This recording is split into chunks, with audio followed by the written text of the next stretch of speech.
Salam sejahtera, selamat beraktivitas.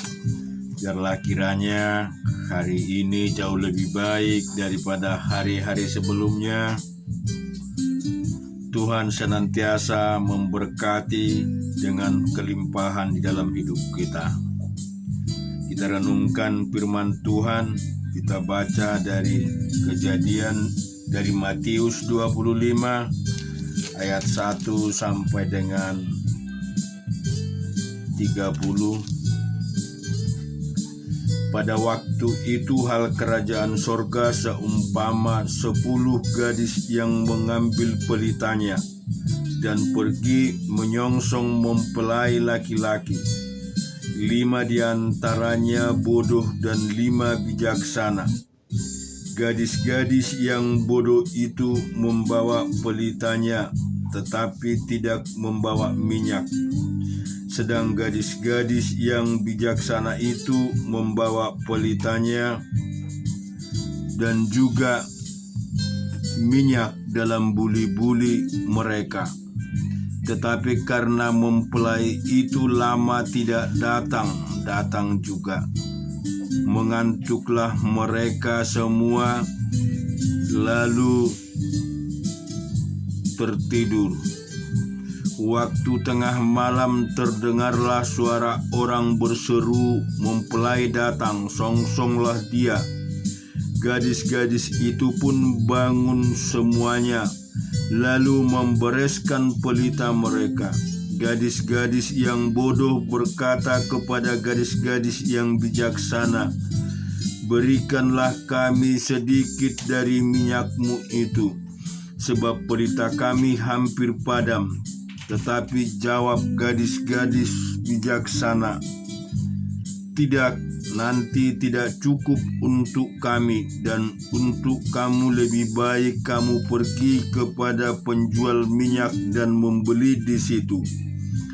Akan tetapi waktu mereka sedang pergi untuk membelinya, datanglah mempelai itu, dan mereka yang telah siap sedia masuk bersama-sama dengan dia ke rumah perjamuan kawin, lalu pintu ditutup.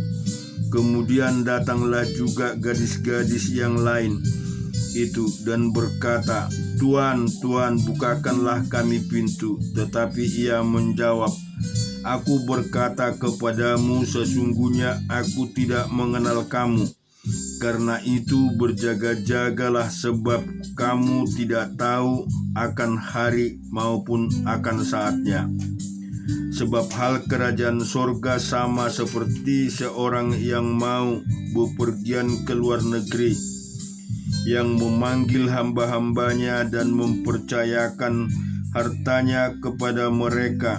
Yang seorang diberikan 5 talenta, yang seorang lagi 2, dan yang seorang lagi 1, masing-masing menurut kesanggupannya.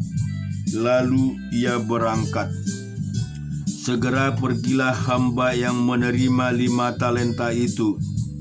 Ia menjalankan uang itu lalu beroleh laba 5 talenta. Hamba yang menerima 2 talenta itu pun berbuat demikian juga dan berlaba 2 talenta. Tetapi hamba yang menerima 1 talenta itu pergi dan menggali lubang di dalam tanah, lalu menyembunyikan uang tuannya. Lama sesudah itu pulanglah tuan hamba-hamba itu, lalu mengadakan perhitungan dengan mereka.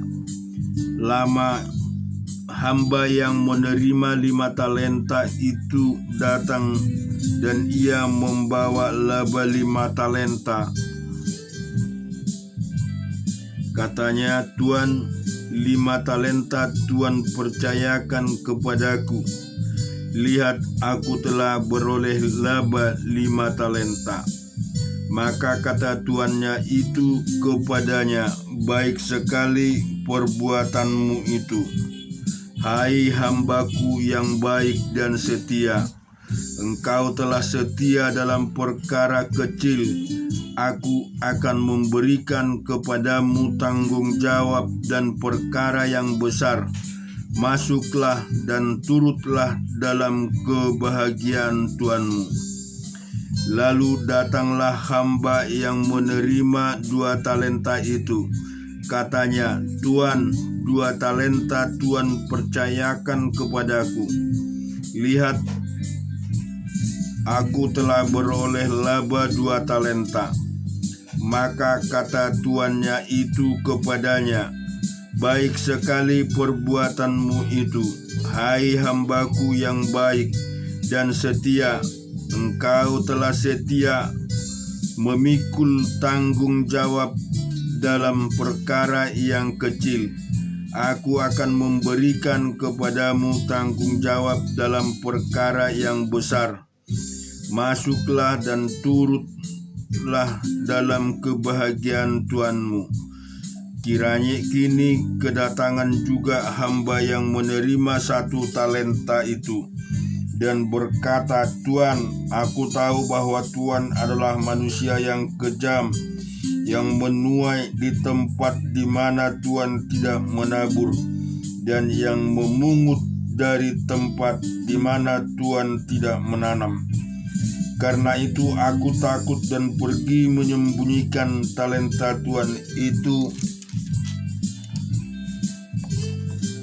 di dalam tanah. Inilah, terimalah kepunyaan Tuan. Maka jawab tuannya itu, hai kamu hamba yang jahat dan malas, jadi kamu sudah tahu bahwa aku menuai di tempat di mana aku tidak menabur dan memungut dari tempat di mana aku tidak menanam. Karena itu sudahlah, seharusnya engkau itu kau berikan kepada orang yang menjalankan uang, supaya sekalian aku menerimanya serta dengan bunganya. Sebab itu apabila talenta itu daripadanya dan diberikan kepada orang yang mempunyai 10 talenta itu, karena setiap orang yang mempunyai kepadanya akan diberikan sehingga ia berkelimpahan. Tetapi siapa yang tidak mempunyai, apapun juga yang ada padanya akan diambil daripadanya. Dan camkanlah hamba yang tidak berguna itu kepada kegelap, campakkanlah hamba yang tidak berguna itu ke dalam kegelapan paling gelap. Di sanalah akan terdapat ratap dan kertak gigi. Kita juga akan membaca 2 Tawarik pasal yang ke-18.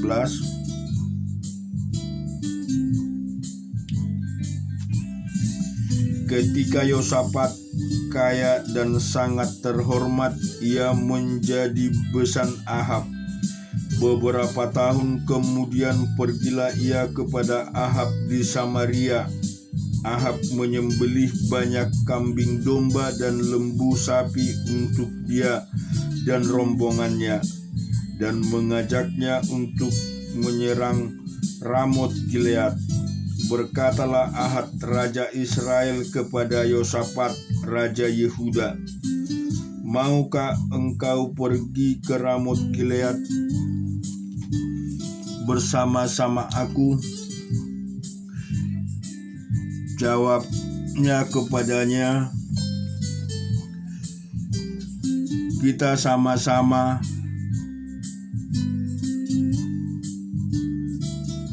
aku dan engkau, rakyatmu dan rakyatku, aku akan bersama-sama. Engkau di dalam perang. Tetapi Yosafat berkata kepada raja Israel, baiklah, tanyakan dahulu firman Tuhan. Lalu raja Israel mengumpulkan para nabi 400 orang banyaknya, Kemudian bertanyalah ia kepada mereka, apakah kami boleh pergi berperang melawan Ramot Gilead, atau aku batalkannya? Jawab mereka, majulah, Allah akan menyerahkannya ke dalam tangan raja. Tetapi Yosafat bertanya, tidak adakah lagi di sini seorang nabi Tuhan supaya dengan perantaraannya kita dapat meminta petunjuk? Jawab Raja Israel kepada Yosafat, masih ada seorang bagi yang dengan perantaraan dapat diminta petunjuk Tuhan, tetapi aku membenci dia, sebab tidak pernah ia menubuatkan yang baik tentang aku, melainkan selalu malapetaka. Orang itu ialah Mika bin Yimla. Kata Yosafat, janganlah raja berkata demikian. Kemudian Raja Israel memanggil seorang pegawai istana, katanya, jemputlah Mika bin Yilma dengan segera. Sementara Raja Israel dan Yosafat Raja Yehuda duduk masing-masing di atas tahtanya dengan pakaian kebesaran di suatu tempat pengirikan di depan pintu gerbang Samaria, sedang semua nabi itu bernubuat di depan mereka. Maka Zedekia bin Kemana membuat tanduk-tanduk besi lalu berkata, beginilah firman Tuhan, dengan ini engkau akan menanduk Aram sampai engkau menghabiskan mereka. Juga semua nabi itu bernubuat demikian. Katanya, majulah ke Ramot Gilead dan engkau akan beruntung. Tuhan akan menyerahkannya ke dalam tangan raja. Suruhan yang pergi memanggil Mika itu berkata kepadanya, ketahuilah, nabi-nabi itu sudah sepakat meramalkan yang baik bagi raja. Hendaklah engkau juga berbicara seperti salah seorang daripada mereka dan meramalkan yang baik. Tetapi Mika menjawab, demi Tuhan yang hidup, sesungguhnya apa yang difirmankan Allahku itulah yang akan kukatakan. Karena itu ia sampai kepada raja, bertanyalah raja kepadanya, Mika, apakah kami boleh pergi berperang melawan Ramot Gilead, atau aku membatalkannya? Jawabnya, majulah dan kamu akan beruntung, sebab mereka akan diserahkan ke dalam tanganmu. Tetapi raja berkata kepadanya, sampai berapa kali aku menyuruh engkau bersumpah supaya engkau mengatakan kepadaku tidak lain dari kebenaran? Lalu jawabnya, telah kulihat seluruh Israel bercerai-berai di gunung-gunung, seperti kambing domba yang tidak mempunyai gembala. Sebab itu Tuhan berfirman, mereka ini tidak punya Tuhan, baiklah masing-masing pulang ke rumahnya dengan selamat. Kemudian Raja Israel berkata kepada Yosafat, bukankah telah kukatakan kepadamu, tidak pernah ia bernubuat yang baik tentang aku, melainkan hanya malapetaka. Kata Mika, sebab itu dengarkanlah firman Tuhan. Aku telah melihat Tuhan sedang duduk di atas tahtanya, dan segenap tentara sorga berdiri di sebelah kanannya dan di sebelah kirinya. Dan Tuhan berfirman, siapakah yang akan membujuk Ahab, raja Israel, untuk maju berperang, supaya ia tewas di Ramot Gilead? Maka yang seorang berkata begini, yang lain berkata begitu.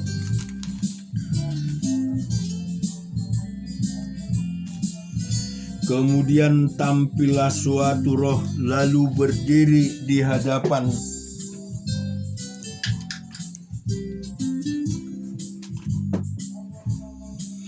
Tuhan. Ia berkata, "Aku ini akan membujuknya." Tuhan bertanya kepadanya, "Dengan apa?"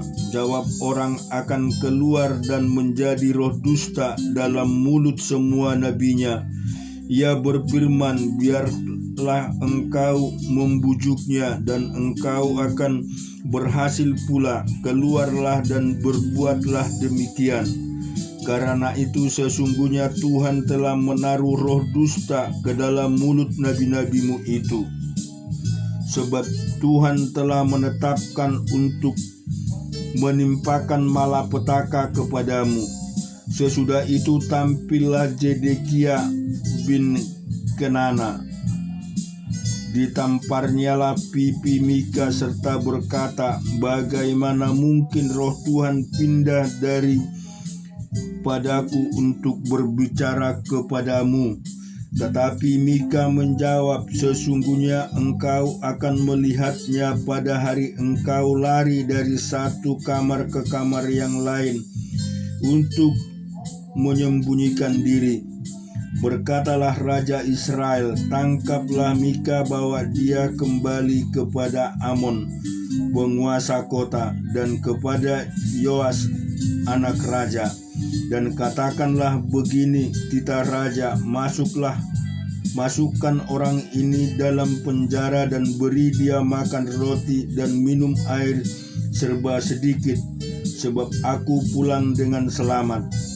Tetapi jawab Mika, "Jika benar-benar engkau pulang dengan selamat, tentulah Tuhan tidak berfirman dengan perantaranku." Lalu disambungnya, "Dengarlah, hai bangsa-bangsa sekalian." Sesudah itu majulah Raja Israel dengan Yosafat Raja Yehuda ke Ramot dan Gilead. Raja Israel berkata kepada Yosafat, "Aku akan menyamar dan masuk pertempuran, tetapi engkau pakailah pakaian kebenaranmu." Lalu menyamarlah Raja Israel. Kemudian mereka masuk ke pertempuran. Adapun Raja negeri Aram telah memberi perintah kepada para panglima pasukan keretanya demikian, "Janganlah kamu berperang melawan sembarang orang, melainkan melawan Raja Israel saja." Segera sesudah para panglima pasukan kereta itu melihat Yosafat, mereka berkata, "Itu Raja Israel." Lalu mereka mengepung dia untuk menyerang dia. Tetapi Yosafat berteriak dan Tuhan menolongnya. Allah membujuk mereka pergi daripadanya. Segera sesudah para panglima pasukan kereta itu melihat bahwa dia bukanlah Raja Israel, maka undurlah mereka daripadanya. Tetapi seseorang menarik panahnya dan menembak dengan sembarangan saja dan mengenai Raja Israel di antara sambungan baju jirahnya. Kemudian ia berkata kepada pengemudi keretanya, "Putar, bawa aku keluar dari pertempuran, sebab aku sudah luka." Tetapi pertempuran itu bertambah seru pada hari itu, dan Raja Israel tetap berdiri di dalam kereta berhadapan dengan orang Aram itu. Sampai petang, ia mati ketika matahari terbenam. Kita baca firman Tuhan juga di dalam 2 Tawarik Bilangan pasal yang ke-29. Pada bulan yang ke-7 pada tanggal 1 bulan itu haruslah kamu mengadakan pertemuan yang kudus untuk tidak boleh kamu melakukan sesuatu pekerjaan berat. Itulah hari penipuan serunai bagimu. Pada waktu itu haruslah kamu mengolah sebagai korban bakaran menjadi bau yang menyenangkan bagi Tuhan, seekor lembu jantan muda, seekor domba jantan, 7 ekor domba berumur setahun yang tidak bercela. Juga sebagai korban sajian tepung yang terbaik diolah dengan minyak, yakni 3/10 epa untuk lembu jantan itu, 2/10 epa untuk domba jantan itu, dan 1/10 epa untuk setiap domba dari ke-7 ekor domba itu, dan seekor kambing jantan sebagai korban penghapusan dosa untuk mengadakan perdamaian bagimu. Selain dari korban bakaran bulan baru serta dengan korban sajiannya dan korban bakaran yang tetap serta dengan korban sajian dan korban-korban curahannya sesuai dengan peraturannya menjadi bau yang menyenangkan, satu korban api-apian bagi Tuhan. Pada hari yang ke-10 bulan yang ke-7 itu haruslah kamu mengadakan pertemuan yang kudus dan merendahkan dirimu dengan berpuasa, maka tidak boleh kamu melakukan sesuatu pekerjaan. Pada waktu itu haruslah kamu mempersembahkan sebagai korban bakaran kepada Tuhan sebagai bau yang menyenangkan seekor lembu jantan muda, seekor domba jantan, 7 ekor domba berumur setahun, haruslah tidak bercela semuanya itu. Juga sebagai korban sajian tepung yang terbaik diolah dengan minyak, yakni 3/10 epa untuk lembu jantan itu, 2/10 epa untuk domba jantan yang seekor itu, 1/10 epa untuk setiap domba dari ke-7 ekor domba itu, dan seekor kambing jantan sebagai korban penghapusan dosa.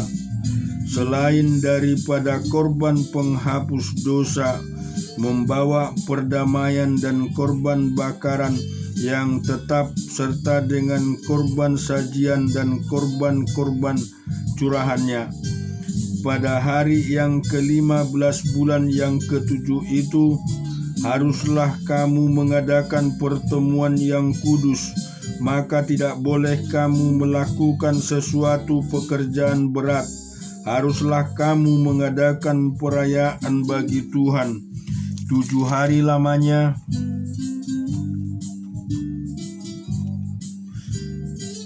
Pada waktu itu haruslah kamu mempersembahkan sebagai korban bakaran, sebagai korban api-apian yang baunya menyenangkan bagi Tuhan, 13 ekor lembu jantan muda, 2 ekor domba jantan, 14 ekor domba berumur setahun. Haruslah tidak bercela semuanya itu. Juga sebagai korban sajiannya tepung yang terbaik diolah dengan minyak, yakni 3/10 epa untuk setiap lembu dari ke-13 ekor lembu jantan itu, 2/10 epa untuk setiap domba dari kedua ekor domba jantan itu, dan 1/10 epa untuk setiap domba-domba dari 14 ekor domba itu. Kita baca di Kejadian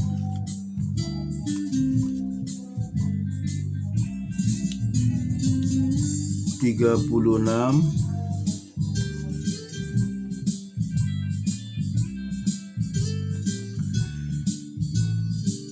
Inilah keturunan Esau.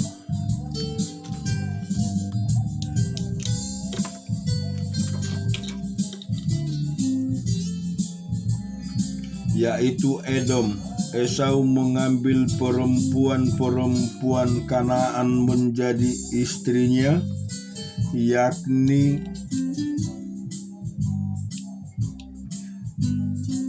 ada anak Edom, orang Het, dan Eholibama, anak Ana, anak Gibeon, anak Hewi, dan Hasmat, anak Ismail, adik Nebayot. Ada melahirkan Elipas bagi Esau, dan Basmat melahirkan Rahuel, dan Oholibama melahirkan Yeus, Yelam, dan Korah. Itulah anak-anak Esau yang lahir baginya di tanah Kanaan. Esau membawa istri-istrinya, anak-anaknya lelaki dan perempuan, dan semuanya orang yang ada di rumahnya, ternaknya, segala hewannya, dan segala harta bendanya yang telah diperolehnya di tanah Kanaan. Lalu pergilah ia ke negeri lain, dan ia meninggalkan Yakub adiknya itu. Sebab harta milik mereka terlalu banyak, sehingga mereka tidak dapat tinggal bersama-sama, dan negeri penumpangan mereka tidak dapat membuat mereka karena banyaknya ternak mereka itu. Maka menetaplah Esau di pegunungan Seir. Esau itulah Edom. Inilah keturunan Esau, bapa orang Edom di pegunungan Seir. Nama anak-anaknya ialah Elipas, anak Ada istri Esau, Rahuel anak Basmat istri Esau. Anak-anak Elipas ialah teman Omar, Zebo, Getam, dan Kenas. Timna adalah gundik Elipas anak Esau. Ia melahirkan Amalek bagi Elipas. Itulah cucu-cucu istri Esau. Ini anak-anak Rahuel, Nahat, Jerah, Sema, dan Misa. Itulah cucu Basmat istri Esau. Inilah anak-anak Oholima istri Esau itu, anak Ana, anak Gibeon. Ia melahirkan bagi Esau Yeus, Yalam, dan Korah. Inilah kepala-kepala kaum bagi Esau, keturunan Elipas anak sulung Esau. Itulah kepala kaum Temah, kepala kaum Omar, kepala kaum Jebo, kepala kaum Kenas, kepala kaum Korah, kepala kaum Gertam, dan kepala kaum Amalek. Itulah kepala-kepala kaum Elisab di tanah Edom.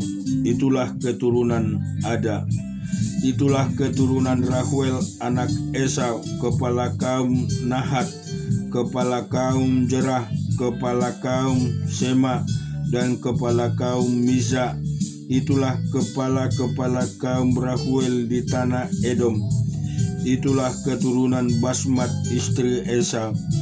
Inilah keturunan Oholibama istri Esau, kepala kaum Yues, kepala kaum Yelam, kepala kaum Korah. Itulah kepala-kepala kaum Oholiman istri Esau anak Ana. Itulah Bani Esau, yakni Edom, dan itulah kepala-kepala kaum mereka. Amin. Tuhan memberkati kita semua.